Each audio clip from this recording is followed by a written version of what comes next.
Hi there, it's Paulie here. So, caveat on this one, I was sent this game for review, but I'm glad I was sent this game for review, called Magonomia.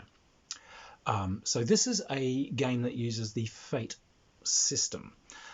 So, yeah, like, I haven't been doing many reviews of people's settings for other people's games, but in this case, the designers have taken several different iterations of Fate and kind of Fate supplements and so on, and have wended a path through different variants and different rules to make a system, and it's all included in here. So, all right, so I'm taking this as a role-playing game in its own accord. So I shall review it. So cheers, thanks for sending it to me. Fate. Fate is can be a bit of a bit of an acquired taste. So, how the Fate core system works: you have Fate dice, and these Fate dice are just dice that have got two faces have minuses on them, two faces are blank, two faces have pluses on them. Just use an ordinary D6. 1, 2 is minuses. 3 4s is nothing, 5 6s is pluses, but you'll need about 4 of these. When it's time to do a task has a difficulty number assigned to it. You have a skill, which is a number. You then roll the Fate dice, count up the pluses and minuses, add that to the number, see if that beats the task difficulty. You can also have character aspects and other aspects that might affect the thing, and you can try and invoke these so that they give you bonuses and so on. So, you know, I have something special about my character that might give me a bonus under these circumstances. Problem with the Fate system is that it can bog down as some bastard of a player tries to niggle over trying to invoke some aspect to airily influence a role. And so as an umpire, you have to be pretty clear about adjudicating this. And so if you're a new umpire, you could get steamrolled. I personally think it's a difficult game for like new players to play. You'd probably have to be fairly experienced because you're going to have to make a lot of judgment calls and potentially deal with some people being bastards. This game's very, very good at giving you umpiring hints on how to smooth those down. Other Fate decisions that they've done in this, they've used sort of a more simplified version of the stress rules, so that essentially as you take damage, as you fail things, you take stress. That can be physical stress from, oh, I got an arrow in my skull, or you know, emotional stress that comes from like fear and doom and horror and these sorts of things. So yeah, they've used a stripped down version of that, and they've made their own choices as far as magic and so on goes. Magonomia is set in the Elizabethan era, and it's a game of being a sorcerer or mage in the Elizabethan era. So, first up, great choice. This is the era of John Dee. This is the era of Paracelsus. This is the era of the great magicians that kind of founded what's kind of gone into Western lore as, you know, our ridiculous sorcery. This is it. This is where it came from. These are the folk. It's also the era of, you know, mighty poems, the Fairy Queen, and all these sorts of things.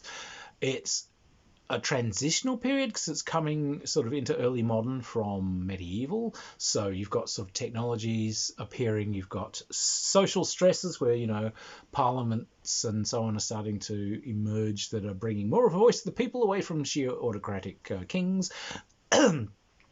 New technologies, clashes of new cultures. You know, it's an interesting period to choose. So, as a player in this, you are playing a magician of one of many sorts. They've given you a number of different styles of magician to choose from. You could be an astrologer, you could be an alchemist, you know, you could be from these different magical disciplines. Each of these magical disciplines has its own very expensive spell lists, its own very extensive notes on how they operate, what they're looking for, what they're doing, how they see the universe, what they can achieve. Now, they say quite upfrontly and quite correctly that historical magicians of this time were often more than one thing. They were quite well read in different disciplines. However, the purpose of the game, they want you to just choose one. Just be one of these things, so that if you've got a party, everyone's got a different point of view and a different skill set to bring to bear. And because of the setting, there are some very different ways you can run the game. And it could, for instance, be done as a court intrigue game. It could be a magical detectives game where, you're trying to find out what these strange magical things are that are preying on the population, chase those demons out, find out where all the cattle are going. Find out what that grey lady is that scared the living daylights out of Mrs. Fotheringay last night. You could be intelligence operatives working for the Queen. You could be intelligence operatives working against the Queen. You could be pirates. You could be exploring the New World. It could be the whole Spanish Armada sort of thing. There's lots of skullduggery going on, and you're trying to keep the Spaniards out, or you're trying to just be an underground set of mages because this thing is frowned upon. Or it could be you're more in Shakespeare's kind of set, and it's a lot more kind of loose and airy and unstressed. Many different ways of playing this. These rules are very, very concerned with style, flavor, interactivity, and boundaries. I noticed a considerable amount of the game, like you go a couple of chapters in, a lot of page count on setting up the boundaries of play and deciding as a group what you're going to be doing. So there is a lot of things on, what would you call it, session 0. Discussing with people, for one thing, exactly what I just covered then. So what kind of game would you guys like to play? You feeling kind of cloak and daggery, kind of skullduggery? You feeling kind of goofy adventure?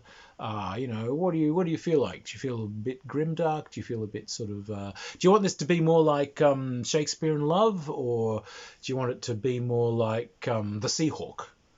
For those of you who love Errol Flynn movies, please all love Errol Flynn movies. So the idea is so that you've got a shared expectation. No one's going to be saying, play that. So, but also you start setting boundaries about what you do and don't want to cover. Do you want to cover sex stuff in detail? Do you want to cover violence in graphic detail? Do you want to do horror in graphic detail? Are there things some people don't want to see? Like one of my housemates here, I just happen to know there are certain subjects that, trigger them badly from, some personal traumas. So don't touch on that in an adventure. That's just bad for them. And since we're all enjoying this, and that leads us to what they had down there as their platinum rule, which is basically, this is a shared experience for everyone that everyone needs to enjoy. So the game is about everyone being involved and everyone having a good time, for which they've got many guidelines on stopping individual players from overrunning other people, from how to stop people dominating the game, how to stop the thing going into areas that make some of us uncomfortable, how some players can get engaged with leading the narrative on and putting their own stamp on the whole story. And so it's very good at that, and particularly if you've got younger players, I think that might be worthwhile, and particularly if you've got players that you don't know well. A lot of this is stuff that if you've got players that you've been with for a while, you'll just know. Like my friend, I just know there's stuff that she doesn't want in a game.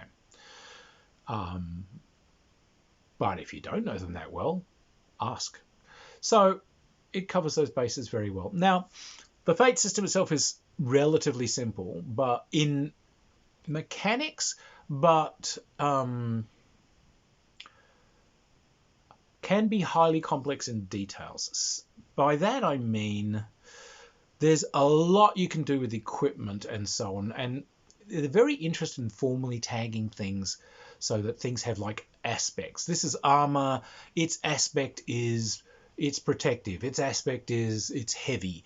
So each of these things do something that can be triggered in a scenario. So it's like, all right, I'm going to chase after him. Oh, yeah, but I'm triggering the heavy aspect of your armor, so you fall behind. He's more fleet of foot than you are because you've decided to wear a tin suit for weird reasons this afternoon.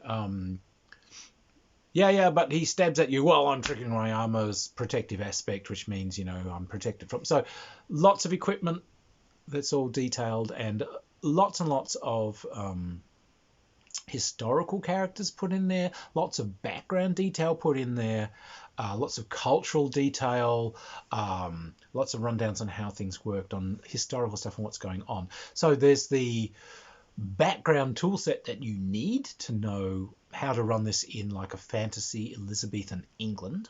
There is a map of Elizabethan England that comes with it, or that you can get, which is good for giving you some context. So thoroughly playable, and like I said, it's got that kind of quintessential Paracelsian the Great John Dee. This is the age of the great mages, and perhaps you'll be one, or perhaps you'll be a git.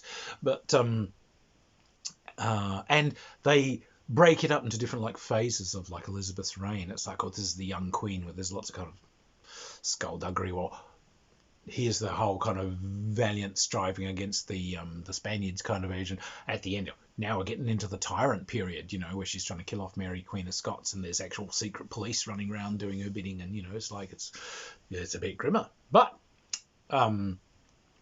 now there is a bestiary for this, and the bestiary is probably best described as a work of genius. Again, I drink 2 stars. It was a delightful book. It takes a lot of often somewhat obscure creatures, or it takes creatures that we're kind of used to seeing almost, what would you call it, mundanitized down in Dungeons and Dragons and all these sorts of things. So there are a bunch of hit points that you just kill. But no, these are the traditional monsters and kind of creatures that have often got way more kind of eldritch and magical aspects to them. These things, they do stuff, they enchant stuff, they curse stuff, they have set rules that they operate under. They can be terrifying in certain ways. They do things, but they're vulnerable to things. They can be seen if you do this. If you find like an elf stone, which is stone has a natural hole in it, and you look through it, you can see this thing because it's normally invisible. And there's all these sorts of rules and so on, because this is more of a fairy kind of environment impacting on the world. Each of these monsters, or creatures, let's not call them monsters, has got entries that come with a series of very well done adventure seeds for them, which immediately spark you up on how you can build entire adventures or campaigns around these things. So for one thing, it's a vital resource if you're playing the game. And literally open the bestiary to a random page, and you'll have an adventure to run tonight. Just read it and like, yeah. I'll pick one of these seeds from this creature and I'll just go. And you almost need no prep further than that. So that is a beautiful piece of work for a creature book. But the other thing I think about this creature book is I think it's a really good mineable resource for other games. I would suggest people get hold of this thing and have a look through it because of those adventure seeds and because of the way they've made these monsters work and so on.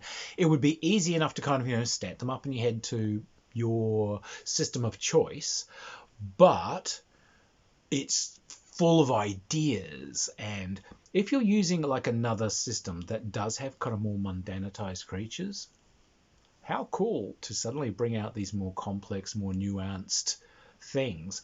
And now your players are in a whole new ball game, and now they've got to think and engage rather than just, roll a couple of dice and do some numbers. So I think it's a great role-playing resource. I really do. I think this is a great resource book. So even if you don't want to play the game, get hold of their bestiary because it's lovely, bloody lovely. So, our conclusion. Is this a good game? It's Fate. It is a Fate game. So Fate is a simple system to describe, and pretty simple to play. You'll just need these 4 Fate dice, which you can get at any game store, or just like I said, just use normal d6. So a pretty simple mechanical system. It's a storytelling system. So before dice are rolled or anything, they want you to have a think about, is this actually important enough to roll? But what are the consequences of failure? And they're trying to encourage you to fail upwards. It's not like a 1-0 Texas Instrument style thing. If someone fails, have them fail upwards. If it fails, but it comes at a cost. Something breaks, there's a complication. It deepens the story. Everything should deepen the story and tell more of the story and make the story more fun. So failing is actually often very good. Failing just basically means that things just got more complicated. Things stopped going smooth. Great. More story fun for everyone. So, on that way, played in that spirit, Fate's a very good system. Like I said, the thing you've got to watch for as an umpire in it is power players trying to game the system against you. And that's easy to deal with. You just basically got to sit down pretty hard on that. But hopefully that's what this session 0 has been, where you've explained and everyone understands what you're playing and what you're all trying to achieve together. They keep coming back to that platinum rule. It's a thing we're doing together, where everyone's going to be doing a thing for our mutual engagement and our mutual enjoyment. And that may sound like a simple thing, but it is so often forgotten. So I think it's a very good thing to have seen that emphasized so strongly and so simply. I think this is a good game. I think it's a good setting. It's kind of one of those things. Why hasn't anyone done this before? That Elizabethan-y setting. Look, as an Errol Flynn fan, the moment I saw this, I just thought, the Seahawk. Yeah, skullduggery, Spanish agents, pirates, people trying to assassinate Elizabeth. Yeah. This could be great stuff. But also the whole kind of Shakespearean love, romance, fairy queen, strange beasties living in the Thames, weird enchantments coming across places is just so much fun to play. So really worthwhile taking a look at this one, and I will leave the links and everything down below. So anyway, if you've enjoyed all of the reviews, by all means, please hit subscribe, hit like, find me on Patreon. That's how I keep the channel going. And also, look, if you do have your own kind of independent game that you've got out published, do send it to me. I'm very happy to look at people's work and review it. A big part of this channel, the idea has been to try and give us all a voice. It's hard for we small publishers to get advertising, to get people to know what we do. So if I can help with that, I will. That's why I'm here. I love this hobby, and it's an honor to help out fellow indie publishers. So cheers everyone. Hopefully I see you around the gaming table someday. Bye.